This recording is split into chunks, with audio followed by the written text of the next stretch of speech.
वहीं प्रधानमंत्री मोदी ने शुक्रवार को विश्व जलवायु कार्रवाई शिखर सम्मेलन में हिस्सा लिया। सतत विकास और सुरक्षित जलवायु की दिशा में भारत की पहल पर ग्रीन क्रेडिट की भी शुरुआत हुई। भारत ने 2028 के लिए COP33 की मेजबानी करने का भी प्रस्ताव दिया है। प्रधानमंत्री नरेंद्र मोदी ने दुबई में COP28 शिखर सम्मेलन के सेरेमोनियल ओपनिंग सत्र के दौरान ग्रीन क्रेडिट पहल की शुरुआत की। ये पर्यावरण के लिए व्यापक जीवन शैली लाइफ पहल के तहत चलाया जाएगा। विशेष तौर पर जल संरक्षण और वनीकरण, अपशिष्ट प्रबंधन, वायु प्रदूषण कम करना, टिकाऊ भवन और बुनियादी ढांचे पर जोर होगा। आज मैं इस फोरम से एक और प्रो प्लैनेट, प्रोएक्टिव और पॉजिटिव इनिशिएटिव का आह्वान कर रहा हूं। यह है ग्रीन क्रेडिट इनिशिएटिव। यह कार्बन क्रेडिट की कॉमर्शियल मानसिकता से आगे बढ़कर जन भागीदारी से कार्बन सिंक बनाने का अभियान है। प्रधानमंत्री ने ग्रीन क्रेडिट इनिशिएटिव पर एक उच्च स्तरीय बैठक में शिरकत की। उन्होंने कार्बन क्रेडिट के दायित्व को बढ़ाने की दिशा में एक पोर्टल की शुरुआत की। ये पोर्टल डिजिटली तरीके से आइडिया और इनोवेशन के साथ ही क्रेडिट स्कोर को भी इकट्ठा करेगा। ग्रीन क्रेडिट के कंसेप्ट से चलेंगे तो पहले डिग्रेडेड वेस्टलैंड के इन्वेंटरी बनाई जाएगी।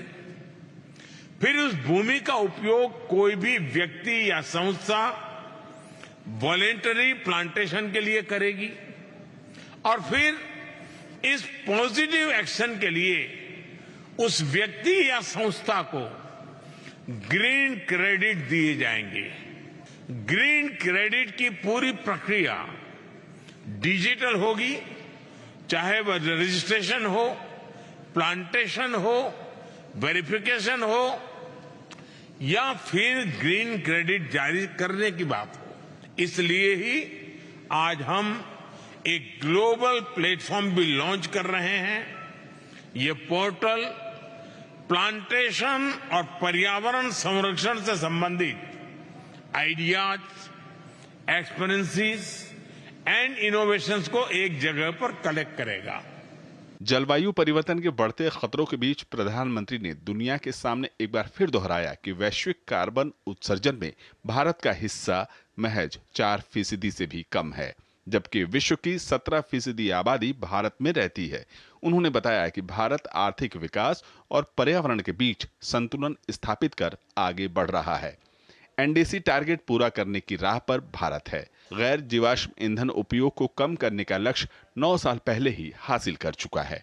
वहीं साल 2030 तक उत्सर्जन घनत्व को भारत 45% तक कम करेगा।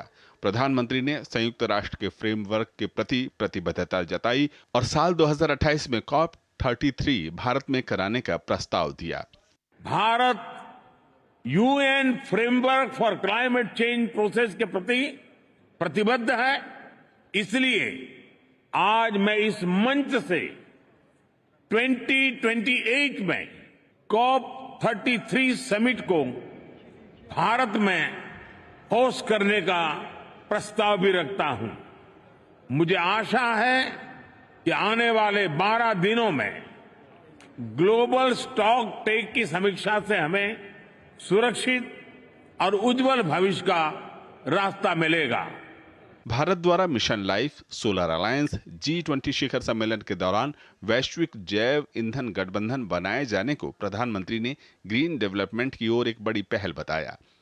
उन्होंने क्लाइमेट फाइनेंस सत्र के दौरान वित्तीय मदद को बढ़ाए जाने का आग्रह किया। हम उम्मीद करते हैं COP समिट से क्लाइमेट फाइनेंस से जुड़े अन्य विषयों पर भी ठोस परिणाम निकलेंगे।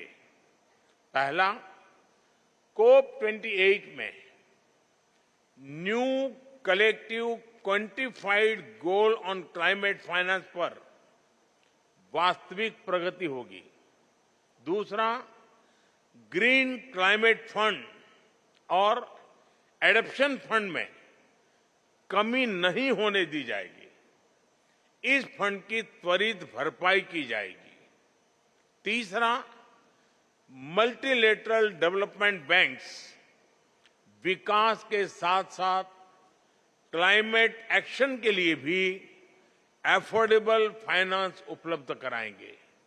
और चौथा, विकसित देश 2050 से पहले अपना कार्बन फुटप्रिंट जरूर खत्म करेंगे। क्लाइमेट जस्टिस को लेकर प्रधानमंत्री ने कहा कि सबके हितों की सुरक्षा जरूरी है और विश्व कल्याण के लिए सबकी भागीदारी भी। प्रधानमंत्री ने तकनीक के आदान प्रदान और ग्लोबल कार्बन बजट में विकासशील देशों को उचित शेयर दिए जाने की पुरजोर वकालत की। शिशिर सेलार, तापस भट्टाचार्य के साथ ब्यूरो रिपोर्ट, डीडी न्यूज।